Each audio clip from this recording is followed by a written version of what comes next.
नमस्ते मेरे प्यारे भाइयों बहनों।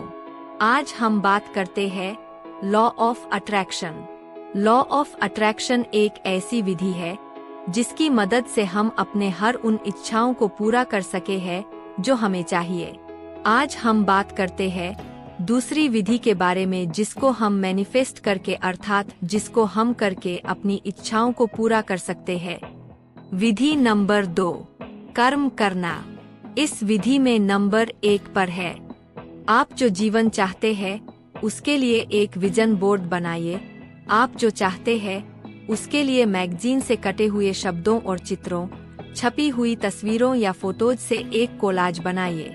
अपने कोलाज को लिविंग स्पेस में टांगिए जहां आप उसे प्रतिदिन देख सके। उसके बाद अपने लक्ष्य की प्राप्ति के लिए काम करने की प्रेरणा पाने के लिए प्रतिदिन अपने विजन बोर्ड को देखते रहिए। उदाहरण के लिए आप अपने मनपसंद मकान, मनचाही कार, जो पद चाहते हैं उसका नाम और एक प्रेमी युगल के चित्र उनमें शामिल कर सकते हैं। याद रखिए, विजन बोर्ड कोई जादू की छड़ी नहीं है। जो भी आप पाना चाहते हैं उसे पाने के लिए आपको कुछ न कुछ करना ही होगा। नंबर 2, अपने लक्ष्य की ओर बढ़ने के लिए प्रतिदिन कोई छोटा सा काम अवश्य करिए। लक्ष्य को पाने के लिए प्रतिदिन 15 मिनट का समय लगाने से शुरुआत करिए। उसके बाद वहां से आगे बढ़िए।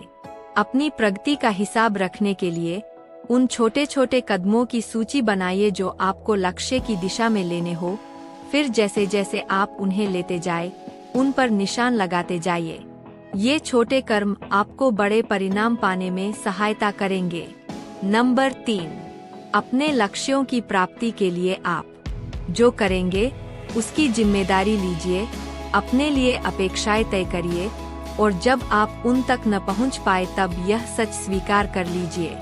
फिर देखिए कि अपनी अपेक्षाओं को पाने के लिए आपको संघर्ष क्यों करना पड़ा और तय करिए कि क्या कुछ बदलने की जरूरत है। इसी प्रकार अपने लक्ष्य की प्राप्ति के लिए किए गए कठोर परिश्रम के लिए स्वयं को पुरस्कृत भी करिए। जैसे कि मान लीजिए कि आपने तय किया था कि अपने लक्ष्य की प्राप्ति के लिए प्रतिदिन 1 घंटे काम करेंगे, मगर आपने ऐसा सिर्फ पहले ही दिन किया। तब मान लीजिए कि आपने काम नहीं किया, मगर यह भी सोचिए कि क्या आपको आगे काम का समय कम कर देना चाहिए। शायद आपको प्रतिदिन 15 मिनट ही वह करना चाहिए और तब देखिए कि क्या आप उस लक्ष्य को पा सकते हैं। नंबर 4, दूसरों से आपको जिन चीजों की जरूरत है और जो चीजें आप चाहते हैं उनको मांगिए। यही एक तरीका है जिससे उन लोगों को पता चलेगा कि आपकी उनसे क्या अपेक्षा है।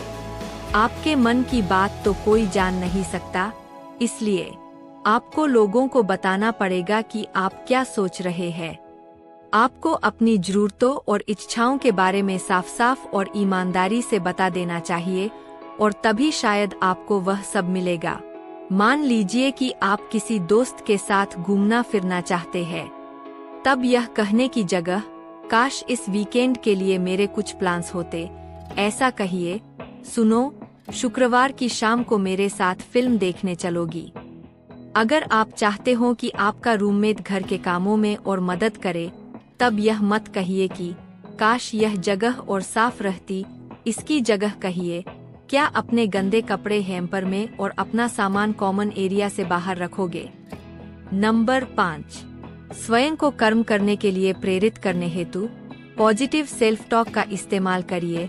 अपने बारे में निगेटिव विचारों का आना एक स्वाभाविक बात है, मगर यह आपको काम करने से रोक सकता है। जब आप खुद को निगेटिव तरह से सोचते हुए पाए, तब अपने से सवाल पूछिए और उस विचार की जगह पॉजिटिव विचार ले आइए। इसके अलावा अपने आप को रास्ते पर रखने के लिए अपने मनपसंद पॉजिटिव मंत्र का अपने लिए पूरे दिन पाठ करते रहिए।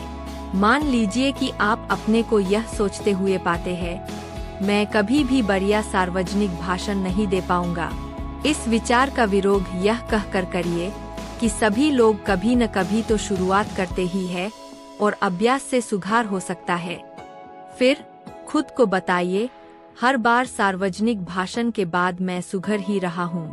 पूरे दिन अपने लिए ऐसा पॉजिटिव मंत्र दोहराते रहिए, मैं अपने सपनों का जीवन जी रहा हूँ, मैं सफल हूँ, या मुझमें से खुशी की किरणें निकलती है। तो आपको समझ आया लॉ ऑफ अट्रैक्शन विधि कैसे काम करती है।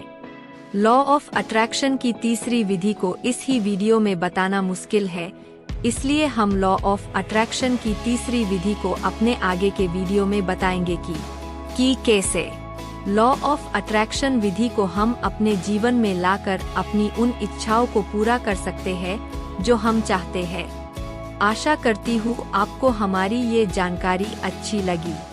जानकारी अच्छी लगे तो हमारे चैनल को लाइक और सब्सक्राइब करें और लोगों में शेयर करें ताकि उनको भी इस विधि का ज्ञान हो और अपनी इच्छाओं को पूरा कर सके। तो मिलते हैं लॉ ऑफ अट्रैक्शन की तीसरी विधि के साथ नेक्स्ट वीडियो में। तब तक के लिए अपना ख्याल रखिए और खुद से प्यार करिए। धन्यवाद। जय श्री राम।